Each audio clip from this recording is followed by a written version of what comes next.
Hello everyone and welcome back to episode 12. Today we'll be covering Pittsburgh and San Jose. But before I get into it, I would just like to apologize for the last 4 or 5 episodes where I am extremely out of focus.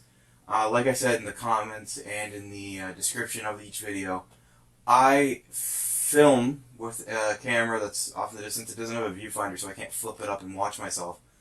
But when I'm using my editing software, it puts everything at a lower quality so that my preview window can happen pretty much in real time. Um, what happened is I didn't notice that it was really out of focus and really downgraded quality when doing these episodes after I changed my setup here. So I really do apologize for that. I know it can be distracting, and while I'm not the main center of these videos, the jerseys and the designs are. I know that it's going to be distracting and annoy some people that I'm out of focus. So I'd like to apologize for that, and thank you for sticking with me through it. Hopefully I figured it out. I spent a good 5-10 minutes just focusing this camera. I switched my lenses. I cleaned it. I got it centered. I hung a jersey up on a secondary tripod I have, and I made sure that it was focused. So hopefully this is a good spot. Hopefully I'm in the right hopefully I'm good. And so let's get right into it. So as you can see here, I have Pittsburgh. And I went back to the Robo Penguin and the mid 2000s color scheme, which I know a lot of people don't like, but again, as I've said with every jersey design, basically, this is my redesign series. I am making these. I'm not taking input from anyone. I'm going off what I like, what I would like to see, and so that was Robo Penguin, and that was their mid 2000s gold rather than yellow. I like black and yellow. I think it's one of the better color combinations. It's probably my favorite color combination. But it's not what I wanted to do. Black and yellow is used by a lot of teams, but I wanted Pittsburgh to have its own identity with that. So I used their gold, and then I went with a very classic Penguins jersey with a slightly updated logo. So we'll move right into the home, and I'll explain more about my choices. So again, here you can see the home jersey, and it has Robo Penguin and a really interesting center stripe that cuts off right before the penguin. But if you actually know Robo Penguin, the I is from the current logo. I took the two logos, mashed them together, so it's three different eras of the Pittsburgh Penguins, and they're together. It's the modern era's logo, the previous generation's coloring, and the last generation, like the generation before that, their logo. Striping pattern is pretty well unique. I don't think I've seen it. I did go through their jersey history, but I couldn't find anything that looked exactly like this.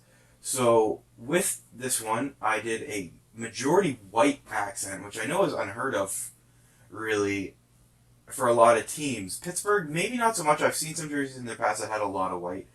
And as you'll see with the away jersey, I actually took inspiration from the jersey that one's based off for the home, because the home version of that jersey has a big white. So Pittsburgh does use white as like a big forearm color in the past. So I copied that through. I changed the striping pattern to be what I was doing. I left out any shoulder patches just because I wanted this jersey to be nice and clean. With the away jersey, as you can see, it is nearly 1-to-1. Striping pattern may be a little thicker, but it's all the same striping. The penguin actually I think belongs to that jersey, but again, this is my variant of the Robo Penguin, so it's a little bigger. And I didn't say it for the home jersey, but that collar that splits down the middle and has a gold trim, I think looks very clean, very nice. This little NHL, the piece that holds the NHL crest, is also black for this version with black laces. This is a very clean jersey, very nice jersey, and very respectful to their past. You could say this is a reverse retro of sorts, but it's more just meant to be a respectful away jersey. And as you can see with the alternate, I went full baby powder blue, or whatever it's called. Powder blue, I think, is the official color. With the navy blue in the logo. I did not go back to the old generation logo that they used for the powder blue era. I wanted to keep my logo my logo, I should say, the one that I slightly redesigned here.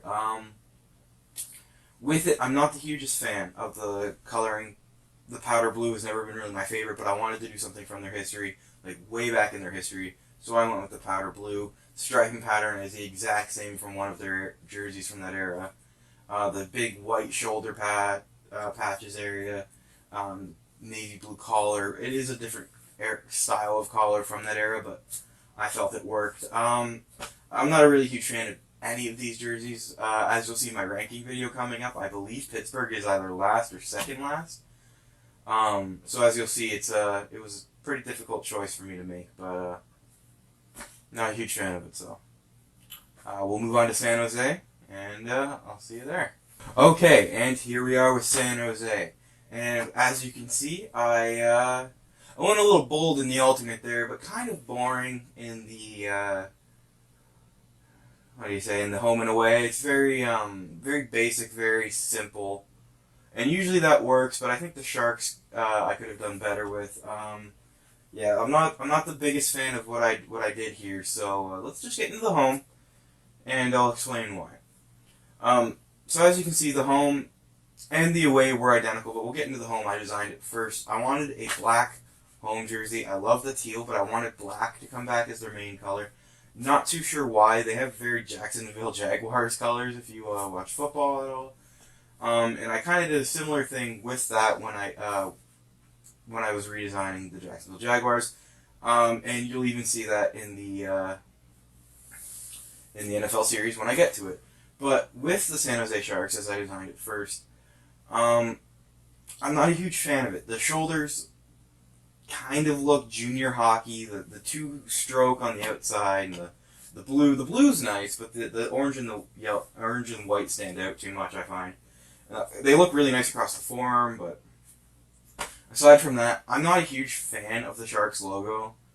They have that one that is just the shark, and it doesn't have the triangle or the stick. I think that's the best logo they have, and I used it in my previous generation redesign, but I wanted to use this one this time just to see if I could like it, but after making two jerseys with it, I don't, and that did contribute to its place on the list. Again, this is either second last or last, depending on which placing Pittsburgh ended up with, and I fully agree with its placing. I took a few days there to rank them, and that will be the last main video of this series, followed by some 4 bonus videos that aren't major parts of this series, but they're going to be my last 4 episodes on the series before I move into the NFL. But yeah, it's very low rank for me. So let's just move into the away. As you can see, it's basically the exact same thing, just white, not black, so they just switched spots. It's okay. It's a good concept for what I did. It does what it needs to. It switches white and black, or white and whatever the primary colors of a team, and moves into what it needs to be. Again, it's not a favorite of mine at all. It is very low on my list, just because of how boring it is. But here's where I kind of hurt myself, is if you look at the alternate, it is so unique. It is Jaws inspired, if you can't tell. It's a full teal jersey with a black and orange stripe and a black shark with orange accents coming all the way up to about right here. It is such a nice jersey to me. I think if I would have made that the home, I would have liked it. I think it would have been a little campy to me. So I didn't. I made it the alternate just because they wouldn't wear it too often. But I'm looking at it now, and I'm thinking maybe that's what I should have went with for the home and away. Because all I would need to have done is switch the white the teal with white, and I would have been there. I think this is a fantastic jersey. I ranked this one of the highest for my alternates, but unfortunately the home and away are ranked so low that it dropped any possible points from this team to last place, essentially. Yeah, not much to say on it. I like the collar, how it splits in two after the halfway mark here. The black NHL holder stands out a lot, and the black shark with the orange accents I think looks nice. It's a very simple shark on the front, but again, it stands out to anything the league has, maybe aside from the Stadium Series Colorado Avalanche, which is one of my favorite jerseys they've ever released. So, but yeah, the San Jose Sharks jersey, in hindsight, and probably in my next redesign, will be the main jersey because it's just too nice not to use, I think. So that's it for San Jose. Okay, so thank you for tuning into episode 12. Can you believe that? I'm 12 episodes in. That's 4 more episodes of the main series before my breakdown and then before my bonus jerseys. Thank you so much for tuning in. If you liked the video, please consider leaving a like and subscribing. If you didn't, leave a comment down below letting me know what I should change or that I'm stupid and that these are great jerseys. Whatever you want to do. I haven't been saying it, but I do have an Instagram, and I'm really bad at usually updating it, but I will try to keep up with it. So it's at Colepod Design or at CPod Design, one of the two on Instagram. It is linked in the description and in my and on my homepage. I post there for sneak peeks and when videos go live. So if you're into, if you want to get some sneak peeks or kind of just play around with the community somewhere else other than YouTube, Instagram is probably the best place to do that for now. I'm only on there for this. I might be getting a Twitter, but God knows I never use that as personally, so I'm not going to use it professionally either, I don't think. So yeah, please consider following my Instagram, subscribing, leaving a like, comment down below what you think I should do next to change these, maybe make them some of my favorites. And we'll see you in the next episode. I believe it's Seattle, St. Louis. So, thank you. Have a great day.